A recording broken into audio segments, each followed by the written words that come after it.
This is Iran, Israel, and the US explained. Before going into any kind of analysis and this kind of stuff, we need to understand how each player views the region and their role in that region. Let's start with the US. The US is a global superpower, and its objective is to achieve stability and control over the entire region. And it does this by making sure that no one player within that region becomes so powerful that it no longer relies on the US and therefore takes over the region itself. The US makes sure that Israel is completely reliant upon itself. The US makes sure that Iran never steps out of line by using international sanctions as a lever to give Iran space sometimes and rope it back in within the US agenda. The US does not really wish to see Israel or Iran get too powerful, to the extent that they then change the demographics of the region, they change the geopolitics of the region, and therefore cause instability, which does not go in line with the US plan for the region. Secondly, you have Israel. Israel, by its ideology, is an expansionist Zionist state. It does not see its current day borders as its final borders. In fact, it wishes to expand into Lebanon, Syria, Gaza, the Sinai, and of course the West Bank. Now, Israel as an occupying state is innately weak, it's inherently weak, and therefore, even though it wants to be independent of the US, even though it sometimes tries to defy the plan that the US has for the region, nevertheless it is reliant on the US, and it cannot afford to decouple itself from the US. Economically, militarily, intelligence point of view, from a regional point of view, Israel simply cannot exist without US support. And then you have Iran. And for the Iranian regime, its number one objective is the survival of the regime. It's the survival of the clerics and the Ayatollahs and the Islamic revolutionaries that took over about 50 years ago now. For Iran, the objective is pretty clear, that it should never overstep the red lines that the US has put out for Iran in the region, and that it should generally abide by the US plans for the Middle East in exchange for the survival of the clerical regime. Now that we understand the role of these three players within the Middle East, it's also important to understand historically the US and Iranian relationship. Firstly, there's one misconception out there which I'm going to rebuttal and argue against, and people are going to think I'm an absolute loony.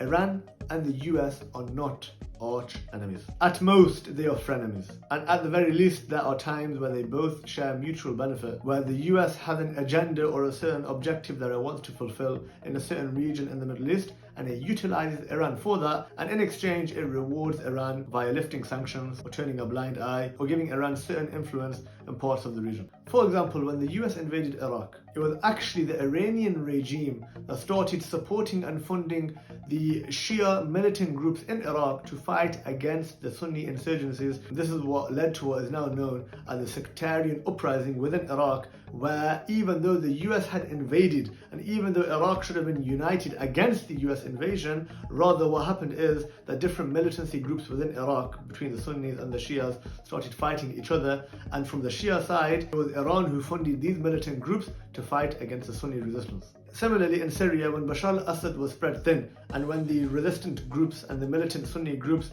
were fighting against Bashar al-Assad, it was none other than Iran who came in to save the day and to assist Bashar al-Assad in fighting against the Sunni militia groups. Of course, the maintenance of Bashar al-Assad within Syria worked within favor of the US, as the US had nobody else within Syria to replace Bashar al-Assad with. Up until recently, Ahmad al-Shara al-Jawlani was found as the replacement for Bashar al-Assad. We also find that the US likes to use Iran for a few different objectives. Firstly, as a threat to Israel, as we'll see later on in the video. Secondly, as a threat to the Gulf nations, that there's going to be some kind of Iranian Shia superstate that is going to threaten them or attack them, and therefore the Gulf has to be reliant on the US. It has to buy US arms, and it has to allow US bases on its own soil to curtail a potential Iranian threat. And of course, as we've mentioned already, the US uses Iran when certain regional instabilities occur, where it can utilize them usually to fight against Sunni uprisings within the region. In terms of Iran's nuclear program, and this is going to be controversial, but the US actually does not mind Iran having a nuclear program. Now, this is actually different between Iran having an actual nuclear warhead and having a nuclear program. A nuclear program means that the US doesn't mind Iran enriching uranium to a certain degree, it doesn't mind Iran testing missile technology, and it doesn't mind Iran having researchers and scientists as part of the development of this nuclear program. What the US does mind is the actual finalization of a functioning nuclear warhead, which as of yet Iran has not shown any signs of doing, and the US has not even accused Iran of doing so.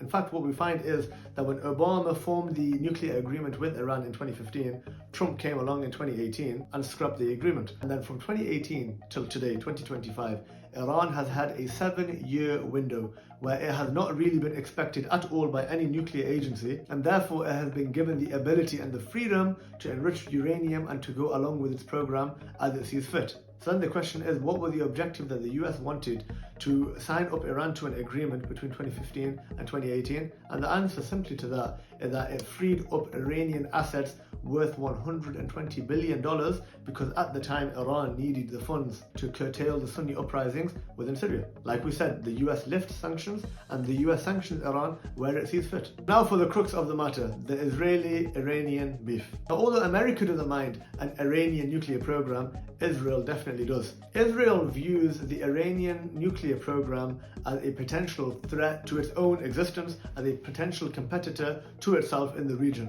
And therefore this goes against what we mentioned in the beginning of this video. It goes against the agenda that Israel has as its role of an expansionist state within the region, and therefore the strikes that Israel did on Iran's nuclear program was an effort to reduce and maybe even completely eradicate this potential threat from Iran. Secondly, Israel was hoping to drag the US into this war alongside it, but instead what happened is that the US dragged its feet, and it took 9 to 10 days before the US actually got involved in its strikes in Iran. And this shows you two things really. Number one, it shows you that the US used this 10-day delay to really put Israel back in its place and to send a message to Israel that, look, without the US, you are nothing. Without the US, you are too weak. Because within this 10-day period, Iran was retaliating and striking Israel back. Even though Iran did not target Israel's nuclear facilities, even though Iran did not target Israel's desalination plants, but nevertheless, Iran caused enough damage on Israel to make Israel think twice and to really hit home the idea that Israel should never step out of line